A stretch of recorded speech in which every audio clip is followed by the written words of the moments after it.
नमस्कार। SBT news में आपका स्वागत है। पेश है 15 दिसंबर बुधवार शाम 7:15 राजस्थान की बड़ी खबरें। राजस्थान में चल रही भाजपा की जन आक्रोश यात्रा के बीच प्रदेश की पूर्व मुख्यमंत्री वसुंधरा राजे कोटा में 25 दिसंबर को पूर्व प्रधानमंत्री अटल बिहारी वाजपेयी के जन्म दिवस के मौके पर विजय संकल्प महाधिवेशन के जरिए शक्ति प्रदर्शन करेंगी। वसुंधरा राजे और उनके समर्थक जनसंघ के जमाने से भाजपा का गढ़ माने जाने वाले हाड़ौती संभाग के मुख्यालय कोटा से बड़ा संदेश देने की कोशिश करेंगे। वसुंधरा समर्थक नेता महाधिवेशन की तैयारियों में जुट गए हैं। वहीं भाजपा नेता प्रहलाद गुंजल ने महाधिवेशन में लाखों की तादाद में भीड़ जुटाने का दावा किया है। मुख्यमंत्री अशोक गहलोत ने ईस्टर्न राजस्थान कैनाल प्रोजेक्ट को लेकर केंद्र सरकार पर आरोप लगाए हैं। सवाई माधोपुर जिले में भारत जोड़ो यात्रा के तीसरे दिन टोंड में पत्रकार वार्ता का आयोजन किया गया, जिसमें मुख्यमंत्री ने राज्य सरकार फ्लैगशिप योजनाओं को केंद्र में लागू करने सहित कई मुद्दों पर वो मीडिया से मुखातिब हुए। गहलोत ने कहा कि लोग इस तरह की चर्चा करते हैं कि 2024 के बाद मोदी चुनाव करवाएंगे या नहीं। ये खतरनाक धारणा है। मुझे पूरा विश्वास है कि लोकतंत्र कायम रहेगा और मोदी इसे कायम रखेंगे। हालांकि उनके बारे में इस तरह की चर्चा चलना क्या साबित करता है।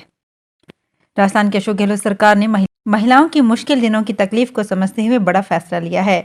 अब राजस्थान में महिलाओं को हर माह 12 सैनिटरी नैपकिन उपलब्ध करवाए जाएंगे।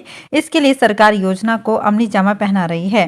सवाई माधोपुर में राजस्थान मुख्यमंत्री अशोक गहलोत ने महिलाओं को फ्री में नैपकिन उपलब्ध करवाने की घोषणा करते हुए कहा कि मासिक धर्म चक्र के दौरान महिलाएं चुपचाप क्यों सहे। महामारी को लेकर झिझक को पीछे छोड़ देना चाहिए। सरकार भी जनहित में फैसला लेते हुए हर महिला को हर महीने 12 सैनिटरी नैपकिन उपलब्ध करवाएगी। राजस्थान समेत 3 प्रदेशों में 1 साल बाद विधानसभा चुनाव है। इसी को देखते हुए नव मतदाताओं को जोड़ा जा रहा है। ऐसे मतदाता जो हाल ही में 17 या 18 साल की उम्र को पार कर चुके हैं, उनको सूची में जोड़कर अगले साल होने वाले चुनावों में मताधिकार देना है। लेकिन जोधपुर जिले के 10 में से 4 विधानसभा क्षेत्रों में अधिकारी इस महत्वपूर्ण कार्य को भी हल्के में ले रहे हैं। इसमें 25% लक्ष्य भी पूरा नहीं हो पाया है।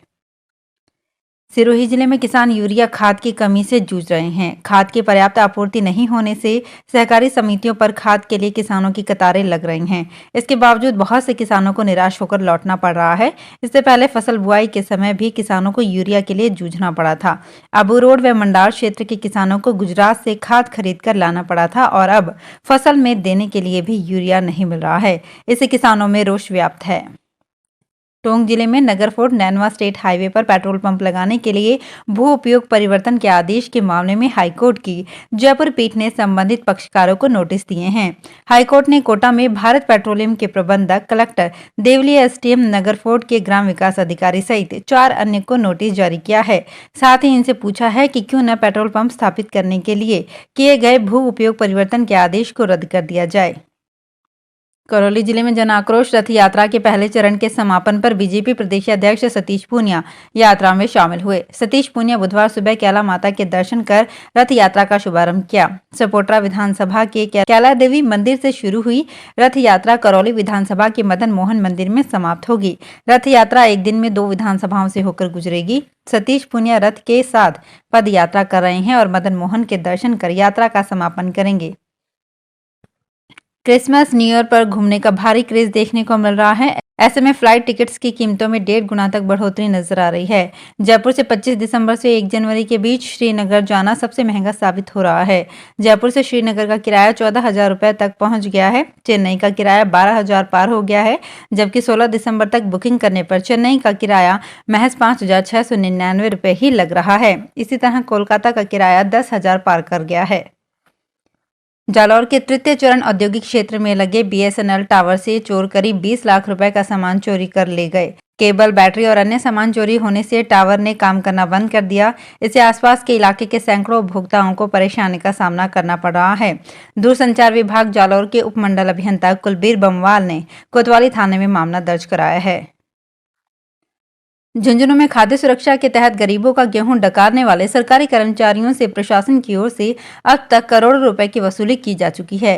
प्रशासन की ओर से पूरे जिले में अब तक 2520 सरकारी कर्मचारियों से करोड़ों रुपए से ऊपर की वसूली की गई है, लेकिन अभी भी 764 कर्मचारी ऐसे हैं जिनसे वसूली नहीं हो पाई है।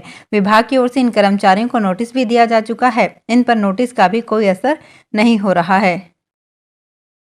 जैसलमेर में इन दिनों सैलानियों के लिए सम इलाके का लखमना ड्यून्स एडवेंचर के लिए टूरिस्ट की पसंद बना हुआ है, लेकिन अब यहां अवैध पैराग्लाइडिंग का मामला सामने आया है। सरकार ने केवल 2 लोगों को महज 7 दिन के ट्रायल के लिए परमिशन दी थी। इसके बाद भी धोरों पर 10 के करीब पैरा मोटर उड़ती दिख रही है। सम इलाके में सबसे ज्यादा सैलानी लखमना के रेतीले धोरों पर जीप सफारी के लिए आते हैं। भारत जोड़ो यात्रा में ज्यादा से ज्यादा लोगों को लाने के लिए जिला कांग्रेस कमेटी ने कमर कसी। कैबिनेट मंत्री टीकाराम जूली ने शहर विधानसभा में प्रचार रथों को रवाना किया। राहुल गांधी की भारत जोड़ो यात्रा 19 तारीख को अलवर जिले में प्रवेश करेगी और 21 तारीख को हरियाणा में प्रवेश करेगी। इस दौरान अलवर के ग्रामीण विधानसभा क्षेत्र मालाखेड़ा में राज्य स्तरीय राहुल गांधी की एक बड़ी सभा भी रखी गई है, जिसमें करीब 4 लाख लोगों के जुटने का दावा किया जा रहा है। वहीं इस यात्रा को लेकर कांग्रेस के कार्यकर्ता व जनप्रतिनिधियों द्वारा लगातार प्रयास किए जा रहे हैं कि ज्यादा से ज्यादा लोगों को लाने में जुटें। श्रीगंगानगर के रेगुलेशन उप समिति की बैठक में बुधवार को उस समय हंगामा हो गया जब पूरे पानी की मांग को लेकर गुस्साए किसान मीटिंग हॉल में पहुंच गए। किसानों का आरोप है कि उनके खेती में हिस्से का पानी नहीं पहुंचने से पूरी बुआई नहीं हो पाई है। एफ वितरण प्रणाली के अध्यक्ष गुलाब सिंह ने कहा कि क्षेत्र के गांव ख्यालीवाला 3 FD आदि टेल के चक्कों में पूरा पानी नहीं पहुंचने से बुआई नहीं हो पाई है। उन्होंने कहा कि अब फिर गुरुवार को बारियां पिट गई है।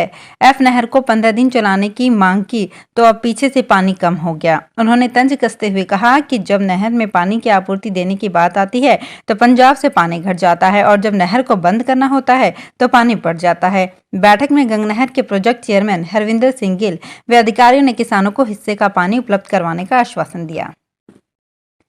प्रदेश के जोधपुर में हाल ही में गैस सिलेंडर से हादसे के बाद श्रीगंगानगर में गैस सिलेंडर उपयोग के दौरान सावधानी बरतने को लेकर LPG गैस उपभोक्ता रैली निकाली गई। श्रीगंगानगर LPG डिस्ट्रीब्यूटर्स एसोसिएशन की ओर से निकाली गई रैली के दौरान पूरे शहर में LPG के उपयोग के प्रति सावधानी बरतने का संदेश दिया गया।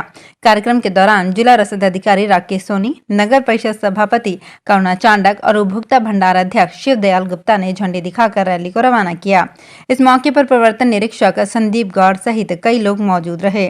श्रीगंगानगर LPG डिस्ट्रीब्यूटर्स एसोसिएशन के अध्यक्ष संजय मित्तल ने बताया कि पिछले दिनों जोधपुर में हुए हादसे के बाद श्रीगंगानगर के LPG डीलर्स ने भी इस पर मनन किया और लोगों को LPG गैस से होने वाले हादसों के प्रति जागरूक करने का प्रयास किया। श्रीगंगानगर शहर के सेठ गोपीराम गोयल की बगीची में चल रहे आरोग्य मेले में बुधवार को दूसरे दिन योग और प्राकृतिक चिकित्सा की जानकारी दी गई।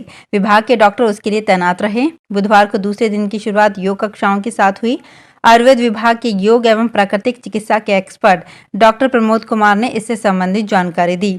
यूनानी चिकित्सा के सेक्शन में कपिंग तकनीक से रोगों का उपचार किया गया। मर्म चिकित्सा का भी लोगों ने लाभ उठाया। शरीर में बने अलग अलग पॉइंट्स के माध्यम से इलाज किया गया। मेले में अग्नि कर्म सहित विभिन्न तकनीकों के माध्यम से इलाज किया जा रहा है। मंगलवार शाम को मेला परिसर में भजन एवं डांस की प्रस्तुतियों का आयोजन किया गया। बुधवार शाम को कवि सम्मेलन आयोजित किया जाएगा।